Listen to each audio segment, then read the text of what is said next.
Hello everyone. This video will review Chapter 6 of your book, Kirstashman and Hall, Planning in Generalist Practice. Learning objectives for this chapter is to utilize the 8-step planning process in generalist practice, integrating the micro, meso, and macro approaches, establishing goals and objectives, use of contract service agreements as part of the planning process,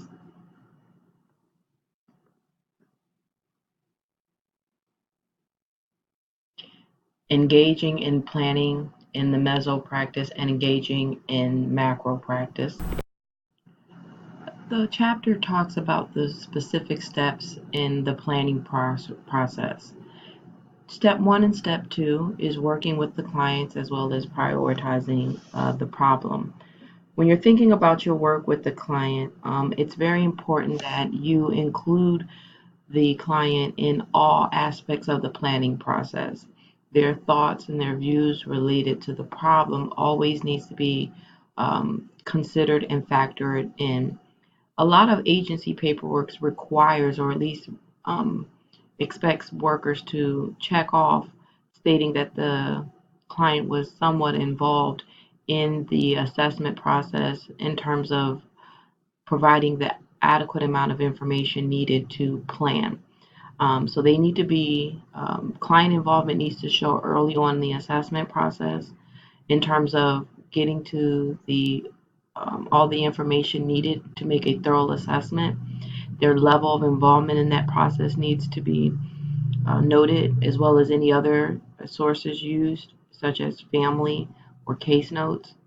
But also in the planning process and then even in the evaluation process. So through every steps of the planning process and your work with clients, social workers need to make sure that they always keep the clients involved and aware and providing insightful feedback to the helping process.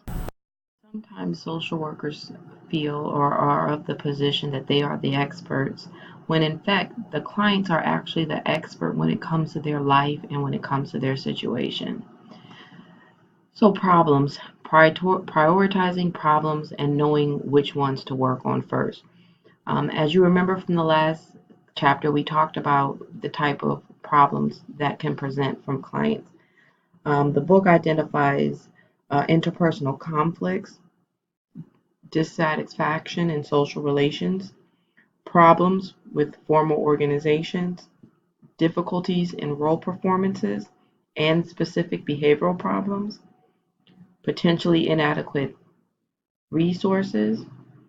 There also may be deficits in decision-making capacity, as well as cultural conflicts. All of these areas are potential problems that can occur. Oftentimes, clients are dealing with more than one problem, and so it makes it even that much more difficult to know which ones to work on first. The book highlights that you utilize 3 criteria in terms of considering which problem to utilize. And the book also talks about the desired conditions in which help can occur in terms of how do you prioritize the problem and how do you help the client with it. One, the client has to know that the problem exists. They must recognize that there is a problem. Sometimes when clients come from impoverished, vulnerable populations, they normalize the problems. And so they may not see the problem as being as significant as it really is. But sometimes clients may identify symptoms of the problem rather than the root problem itself. So it's important to be very clear with clients what the problem is and make sure you're in agreement that there is a problem that exists. Also, denial can be big with clients. Sometimes they are not in belief that the problem is to a greater extent than what they originally thought it was. All problems may not need to be prioritized, but it's very important to make sure that you have an idea of which problem you would want to work on first with any given client. Once you and the client can agree on the problem, then you can move forward with, how to prioritize which ones to work on first.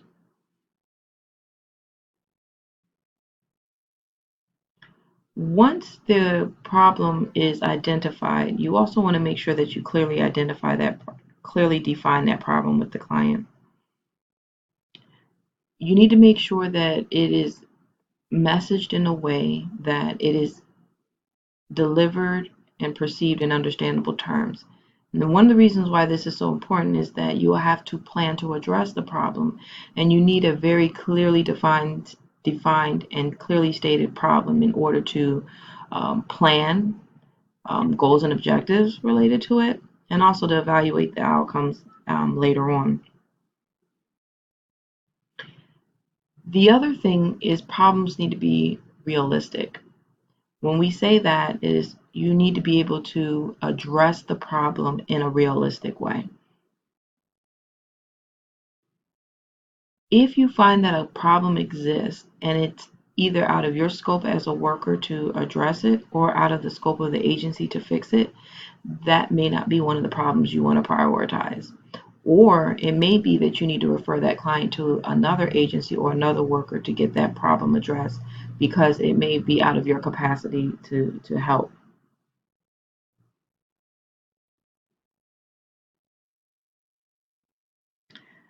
The book also again talks about a method and different methods on how to prioritize client problems. One is the client problems that are most significant to the client. So one way to look at it is identifying which of the problems presented by the client is most important for the client to work on. This is important method to use because it establishes a higher level of buy-in to address the problem with that client. Also, if possible, it allows you to maybe tackle the problems that the client identifies as the most crucial first, leaving maybe more time for you to focus on the other problems. Just identifying a problem is not enough. So the book also talks about explicitly stating the problems in specific behavioral terms. So you want to be able to identify what the problem actually is, but you also want to also be able to demonstrate how there's a behavioral component to why that problem is occurring. This is important because it's easier to plan and evaluate problems that have a behavioral component to it rather than identifying these abstract problems that are hard to really plan around in terms of intervention or even in evaluation because it's not worded or delivered or explained or identified in behavioral terms. Our reading this week also talks about the importance of prioritizing problems um, in order of their importance to the client and the need to establish an initial agreement with the client regarding the problem you will first. This is important because the whole point of a prioritizing problem is to hopefully come to a mutual agreement with clients. And you want to make sure that you have a mutual understanding of the purpose of the help that they'll be receiving and the specific problems that you'll be addressing with that help. Step three, identified in your book in terms of the planning process, is translating the problems into needs. Um, Clients originally come to us because they have a need that needs to be fulfilled, and there's some type of belief that either you, as the social worker, or the agency can help address that need.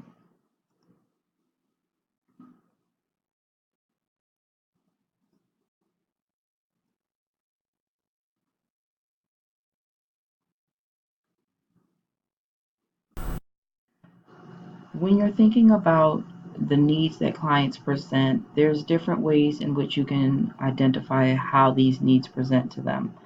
In the textbook, it talks about the types of needs that fall into three different categories. One are survival needs. These include food, water, and shelter. The other category that need falls into is a sense of well-being, in which the book identifies as people feeling comfortable and the need for clients to feel healthy. and content, whether that be in their systems, with their families, um, interpersonal relations with others. The third category identified by the book is the ability to achieve a sense of fulfillment in their life. Now, this can vary from person to person what fulfillment looks like, and also well being and healthiness and feeling healthy. That also varies from person to person as well. But the important piece is being able to define what well being means to that client and what fulfillment means for that client and actualizing what that is from their view. One thing that is helpful, once you have a good idea of how you'll be working with your client, what the problems are, and which ones you're going to prioritize, at that point you can begin establishing some kind of goals and objectives to help the client meet those needs, especially if those problems and need areas were identified in behavioral terms.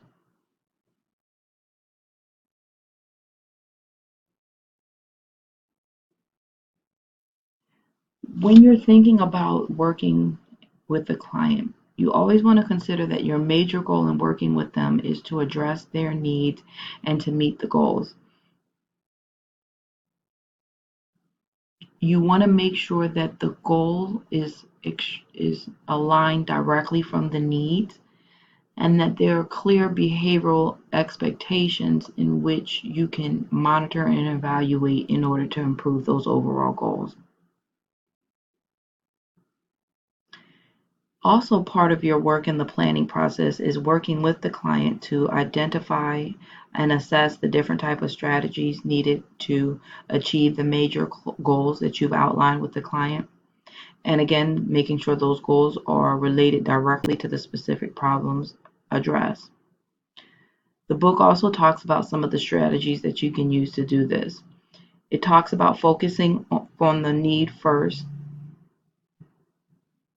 Okay, so first identifying what you and the client agreed to work on first, reviewing the need and considering identifying whether that need falls in the micro, meso, or macro levels of intervention, and potentially alternative strategies to arrive at that solution. You also, as we talked about in earlier chapters, want to make sure you identify client strengths and establishing strategies around and aligned and that speak directly to the client's strength. You also want to make sure you evaluate the pros and the cons of each strategies that you've considered. Another way of looking at that is cost the benefit analysis related to those um, strategies that you've identified. And you also want to select and pursue the strategy that appears to be the most efficient and effective to obtaining the goals and or objectives for your client. It may be also necessary for you to brainstorm with clients, and we talked about that in prior chapters as well. Brainstorming is a process that helps you generate ideas with your client about not only the problems and how to prioritize them, but also the strategy that you want to employ to help work on those problems and those need areas with your clients. There are very important, there's important benefits that can be had at establishing strengths with your client, and the book identifies a few of them. Um, Strengths are the foundation that you use to build upon to improve your client's circumstances. You want to make sure that when you're identifying and creating your intervention plan, that you can clearly see how the steps or the strategies incorporates key areas of client strength. There are many benefits, as stated, to emphasizing client strengths. And one is that it allows you to give your clients positive feedback. It allows you to convey respect for the client based on their strengths and what you know about their strengths. It also helps build confidence to clients in that it helps improve their motivation to tackle the problem areas that are needed. And it also allows you to think about ways in which you can work with that client in concrete terms by utilizing their strengths. Another benefit that I found in my work with clients related to strengths is that sometimes what you identify as the strength are completely foreign to the client. Sometimes they are not able to see themselves from a strength perspective. Sometimes due to life circumstance, mental processes of the client, they're unable to see anything positive about themselves. And strengths, and you identifying those strengths in them is something that they oftentimes have not ever considered. And sometimes they may not even accept that the strengths that you identify are actually the strengths that they possess. And that is okay too. And you'll also find that sometimes clients have never been told that there are anything about themselves or their life that is strong. And so you pointing that out to them sometimes helps improve a rapport with that client because you're identifying things in them that oftentimes no one has ever mentioned to them. And this helps with the therapeutic relationship. So again, once you prioritize the problems, you want to make sure that you translate those problems into needs, particularly in behavioral terms, if possible. You also want to evaluate the levels of intervention that you use and evaluate them with the client. And that includes assessing client strengths and then next identifying the pros and cons and or cost of benefits. Pros and cons is pretty um, straightforward, but the point here is to make sure that the client is aware that there's many paths to addressing the problem, but you want to utilize the path that has the most benefits to clients and the least limits in the time that you have to work with that client. And this is key here. As I stated earlier in the video, it's important to include the client through this entire process because the benefits and the limitations of any particular strategy or intervention you want to use is based on the perception of that client rather than the worker. So sometimes from a worker standpoint, you may think that there are things that are more beneficial to clients and it may appear that a strategy is more beneficial on the surface. But as I stated earlier, clients are the expert on their life. And so something may appear as a benefit to you, but um, in practical terms for the client, it may not be. And so it's very important to have them clearly involved in the planning process and through all parts of the intervention strategy that you're going to select.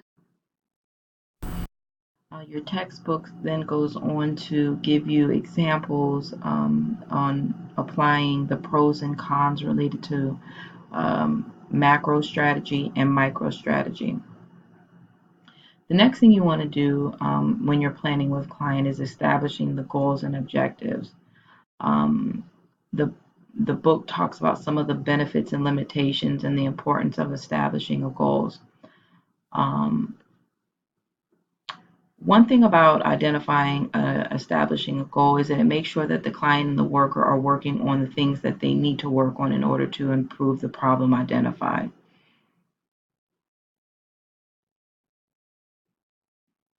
Again, establishing those goals will come from a very clear definition of what the problem was, as well as the stated behavioral changes that needed to occur to improve upon the client's strengths and get the desired outcome that you're looking for.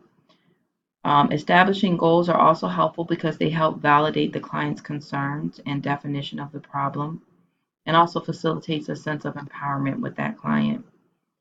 The goals also suggest the direction and the nature of the intervention that will need to take place with that client. Also, you'll find that when goals are carefully defined, that they're more easier to evaluate moving forward, as I stated earlier.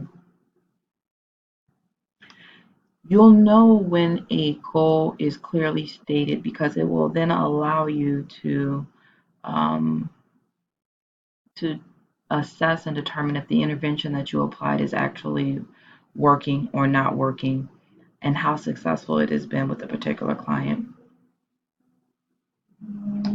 Sometimes it looks different depending on whether you're doing micro, meso, or macro work. But an example in terms of macro practice specifically is that goals may be identified for a community or an organization to target the goals of that particular community or organization. The book also emphasizes the importance of specifying what those goals are. And the real reason why this is important is that regardless of whether you're goal planning, you're establishing goals and objectives on a micro, meso, and macro level, um, it's still important to make sure that the goals are clear because they will always be aligned with the stated problem. It'll focus on the strengths of either of that client or of that organization or that community. And then hopefully you'll be able to evaluate your work to know that you are successful. An acronym that you probably have used before, and I will encourage you to consider when you're planning with client, are what we call SMART goals. SMART, SMART goals, which is an acronym for specific. Make sure the goals are specific, they're measurable, they're assignable, relevant, and time based. Again, SMART goals: specific, measurable, you can assign them, relevant, and time based. I will upload some diagrams related to SMART goals in this week's folder so that you'll have some more information about how to write and create SMART goals. Objectives sometimes are used synonymously with goals, but they are different. Your objectives are the steps needed to get to the overall arching, oftentimes broadly stated goals. Um, the smaller steps required to achieve the goal is what you want to consider when you're thinking about objectives. Objectives are behavioral, oftentimes, and specific regarding what is to be achieved and how is it going to be achieved. And again, as I stated, how do you measure them? So your objectives should be very measurable.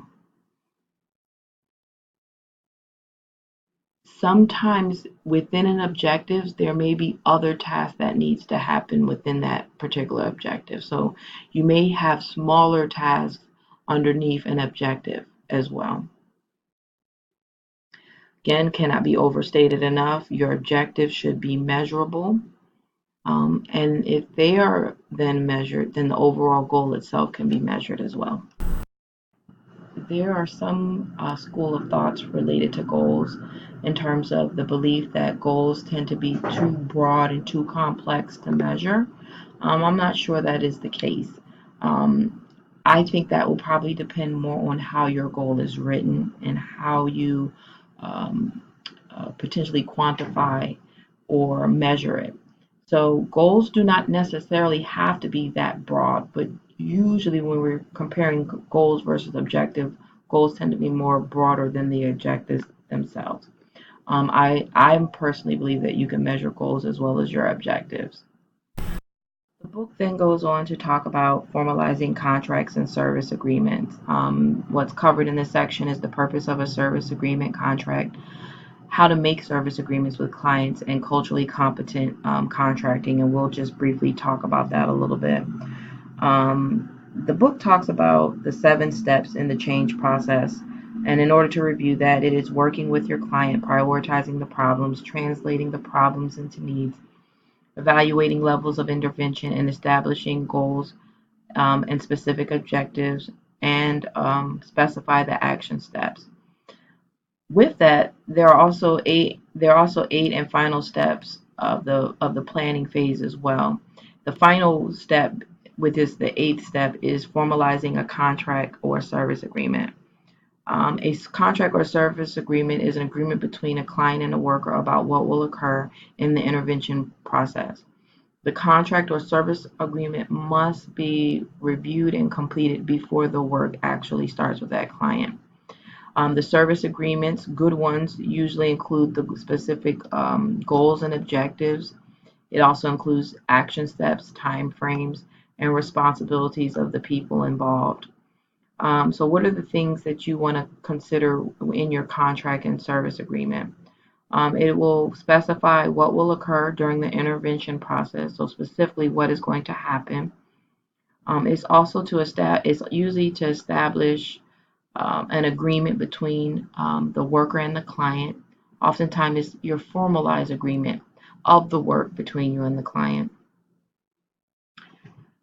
When you think about what is specifically involved in that contract, you want to make sure the goals of treatment are listed, the methods and or your approach to establishing or meeting those goals, any important timetables in which the service is supposed to occur, and the mutual obligation, and that is the mutual obligation of the social worker and the client.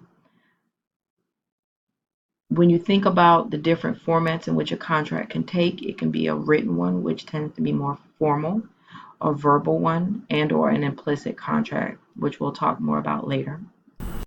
So you may be thinking right about now, why even have a service agreement and a contract? Well, the book identifies or highlights some key benefits to having a contract and a service agreement in place. One, the book talks about it increases client motivation and investment in the change effort. It also provides clients a large degree of some kind of control over their lives, and the help that is given to them, which is needed because clients sometimes don't come to us feeling as empowered as they should, and some of our role is to help them feel empowered. Also, important thing about the contract and service agreements is that it clarifies the roles of each person involved in the help.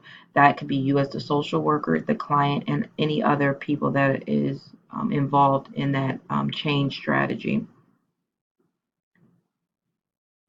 The contract and the service agreement is also helpful because it helps you monitor over time the process, and it allows you to evaluate it because usually they're clearly stated, and you can go back, whether that's a week, 2 weeks, months later, to make sure that you are meeting your targeted objectives and overall goals. Another thing is you can always refer to that contract and service agreement if you find that you and your client are getting off track, or if there appears to be any misunderstanding about what the problems were that were identified, what the needs were that were clearly outlined, and the steps taken to address it.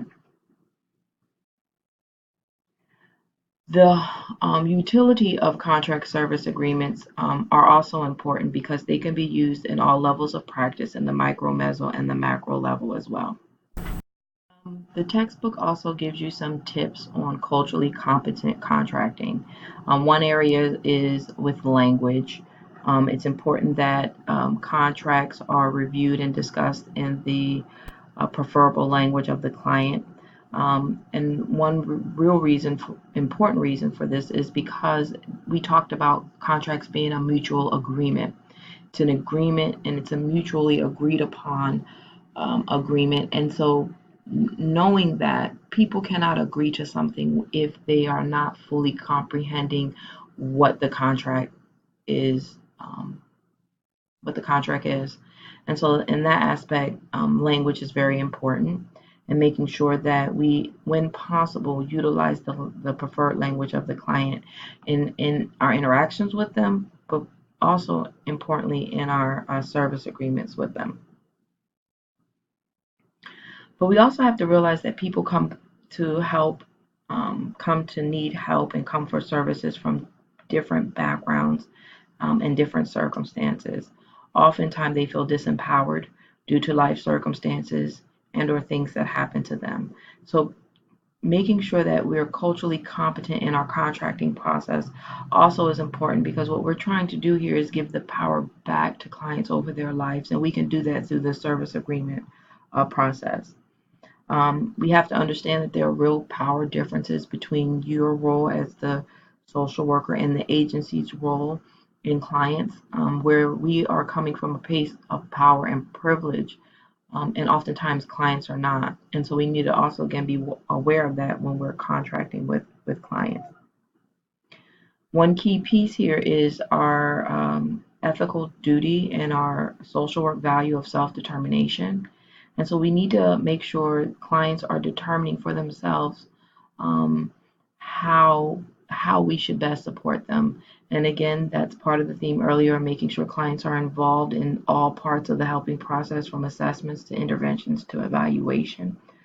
Because again, it gives them that power and let them have some kind of control and ability to make decisions about what they feel is right for themselves.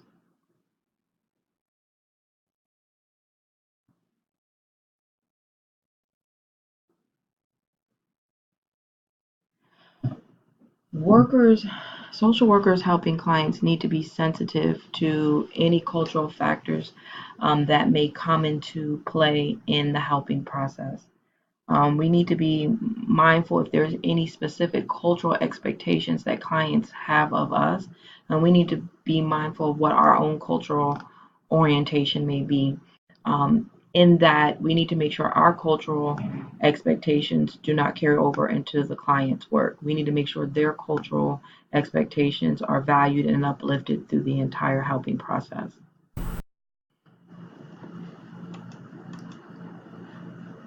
As stated, there are different types of formats for contracting for services. One is a written contract, which tends to be more formal.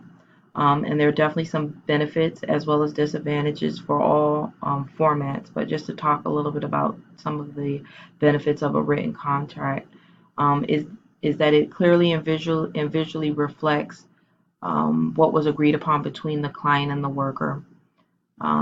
There's also a signature component with a written contract, which sometimes enhances the commitment level of the client with that signature. Also, there are also disadvantage. There's a paperwork component to written contracts, and sometimes it takes time to draw them up and make sure they're accurate before patients sign it. Um, Also, their clients may feel uncomfortable or pressured when signing contracts as well, and we need to be mindful of that, especially when we're talking about culturally competent contracting. Um, the oral contract, which is self-explanatory, but there are definitely some advantages and disadvantages of that as well. Sometimes it's easier to make a oral contract with clients, and you can do it more quickly than a written contract. Um, a oral contract may also be more preferred or comfortable for clients when they may be challenging to work with or are resistant to help. But even with an oral contract, you should also document in your note that a oral contract was made with that client. And some of the key things that you want to keep in that brief summary for that oral contract will be who participated in the decision making, what decisions were actually made in that oral contract, who was agreed upon it, and how the contract may be revised at a future date. Um, One of the disadvantages of the oral contract is that because the details are not written down, things may be forgotten in an oral contract. Um, Also, there may be some confusion later on down the line as because it is not written and signed upon. Again, because it's not written and signed upon with client, there may be some questions to the validity of it at a later date.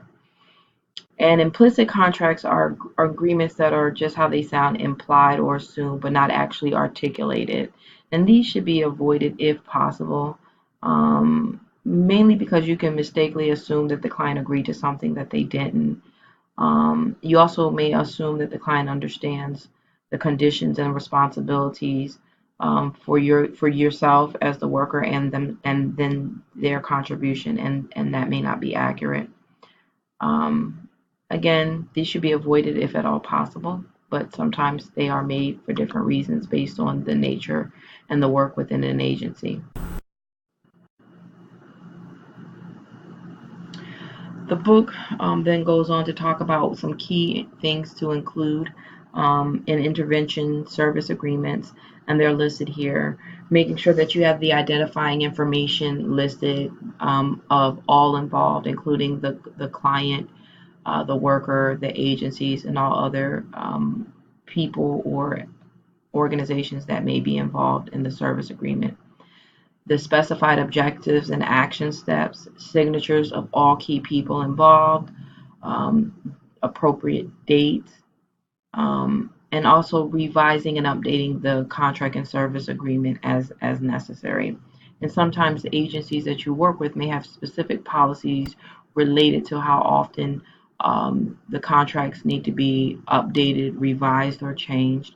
There may also be specific policies related to what type of contracts you can form with clients. There may be some agencies that only allow for written service agreements, and sometimes there are agencies that restrict or prohibit verbal or implicit agreements with clients, and that's something you need to know. So in brief, these contracts are helpful in the planning process with clients. And when you're thinking about contracts and service agreements, they can be done at all levels of practice, micro, meso, and macro level settings. The next chapter we'll be covering is chapter 7, which will provide more detailed examples of implementation in generalist practice.